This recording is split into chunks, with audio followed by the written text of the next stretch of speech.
હવે સામા આ નવગણનું રાજ હાલતું હોય અને સિંધના અમીર સુમરાવાની તાકાત નથી કે સોરઠની ધરતી પર પગ મૂકી અને બેન દીકરીનો પાલો પકડી શકે.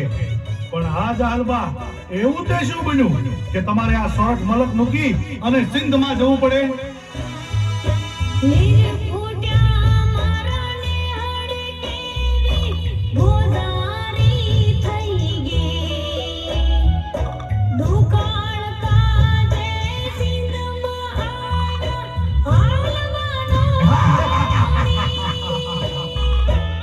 દુકાળ ગાળવા સિંધ મલકમાં ગયા છો. બેનીબા, તમારા ભાઈ નવગણને યાદ ન કર્યો? બેનીબા,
અરે જાહલબા, દુકાળ ગાળવા તમારે આ સોરઠ મલક મૂકી અને સિંધ મલકમાં જવું પડે તો આ નવગણ માટે શરમની વાત કહેવાય. બેનીબા, જ્યારે આ રાણા પરિવારમાં દુકાળ પડ્યો ને ત્યારે તમારા મા બાપે લીલા માથાના ખાતર વાવ્યા હતા, જેના કારણે આ નવગણ જીવે છે. અને હું જો તમારો દુકાળનો પાર પાડી શકું તો આ નવગણના રાજપાટ શા કામના? જાહલબા, તમે મને જાણ ન કરી અને સિંધ મલકમાં ગયા. તમે ભારે કરી જાહલબા, તમે મને જાણ ના કરી.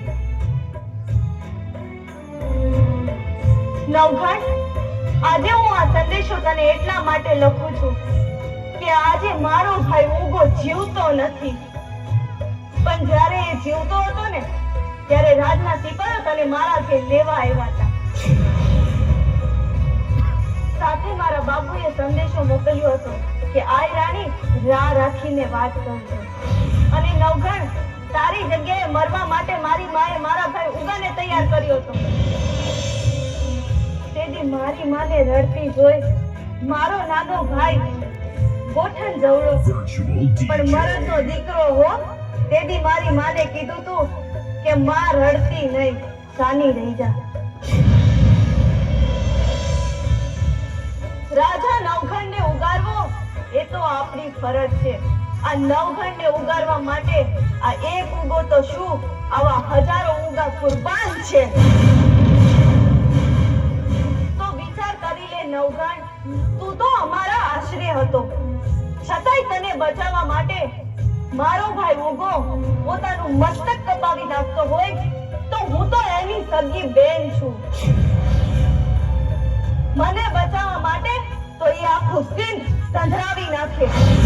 આટલું બધું લખવાની જરૂર આ નવગણને ના હોય જાહલબા? હા, અરે તમે તો એવા માવતરની દીકરી છો, એવા વીરપુરુષ ભાઈની બેન છો, જેનું ગૌરવ માત્ર અહીં સમાજ નહીં પણ 18 વરણ લઈ શકે. હા, હું જાણું છું કે સોરઠિયાની આહિરની દીકરીની ચૂંદડી ઉપર કોઈ નરાધમ પાપી માણસ બીજો દાગ ન લગાવી શકે, પછી ભલે એ સિંધનો સુમરો હોય. ભાઈ ઉગાનું બલિદાન મિથ્યા નહીં જાય. આ નવગણ હજી જીવે છે. નવઘણ કાજે લોટા ખાધા નીચે ગણાઈને દા, આશરા કાજે હીરે આપ્યા બેટાના બલિદાન.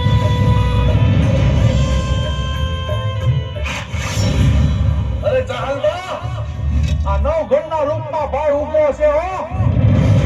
નવઘણ કાજે લોટા ખાધા નીચે ગણાઈને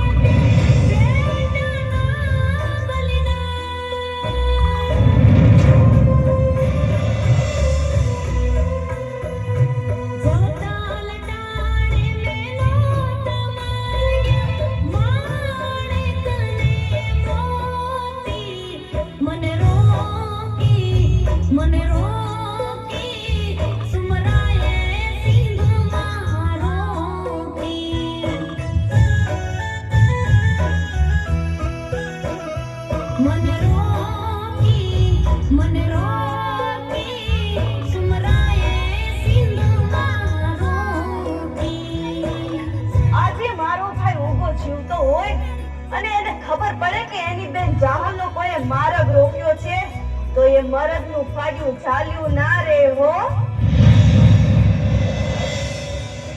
અરે જાહલબા, આ નવઘણના રૂપમાં તમારો ભાઈ ઊભો છે હો. પણ આજે નવઘણ ઉગો જીવતો નથી એટલે મારે તને કહેવું પડે છે. હું જાણું છું જાહલબા કે તમે સિંધની ધરતીમાં એકલા હાથે હજારો મુસીબતોનો સામનો કરી પોતાની પવિત્રતાનું રક્ષણ કરી રહ્યા છો અને આવા સમયમાં તમને ભાઈ ઉગો સાંભળે પણ ખરો. પણ જોજો હો જાહલબા, સિંધનો સુમરો આવીને તમારો પાલો પકડે એ પહેલા આવીને તમારી સામે ઊભો રહી જાવ તો માનજો કે નવઘણના રૂપમાં ઊભો આવ્યો હો. પણ તું એમ ના માનતો હો કે હું તારી પાસે મારી આબરૂની ભીખ માંગુ છું.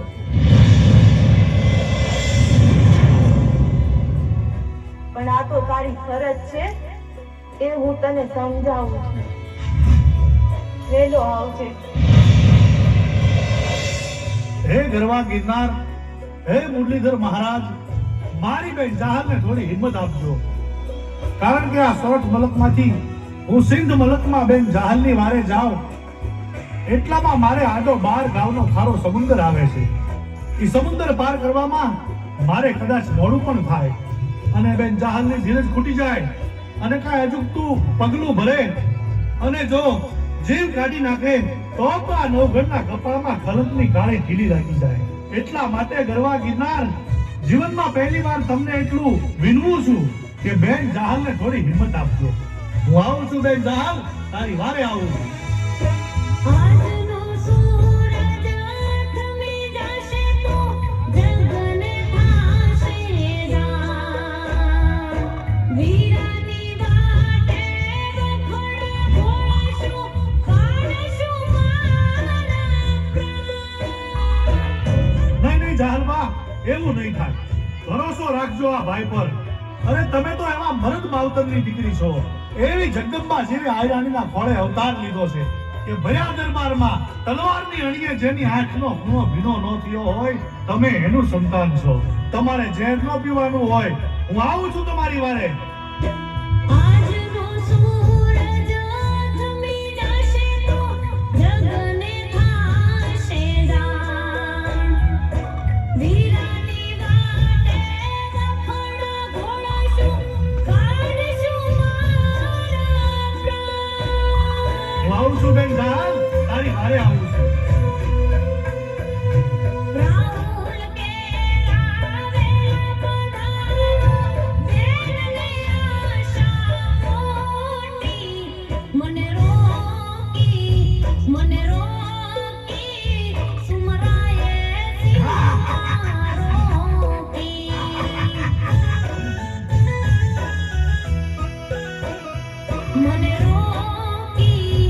મને રોકી સુમરાએ સીમા રોકી.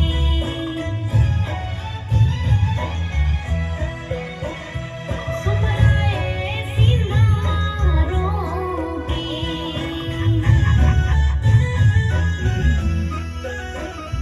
જાહલને સીમા રોકી.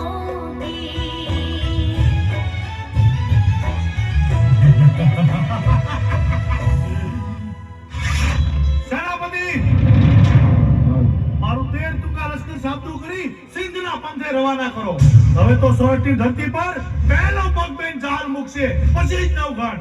નાઈતર સિંધની ધરતીમાં સમાઈ જઈશ. અરે સોરઠિયાની ચૂંટણી ઉપર મીઠ મારનાર ના આ નવઘણ રાયના જવડા કટકા કરી અને જોગણીઓના ખપ્પર ભરે છે. જય મુરલીધર, જય માં ખોડિયાર. अब पान पी जाओ जहां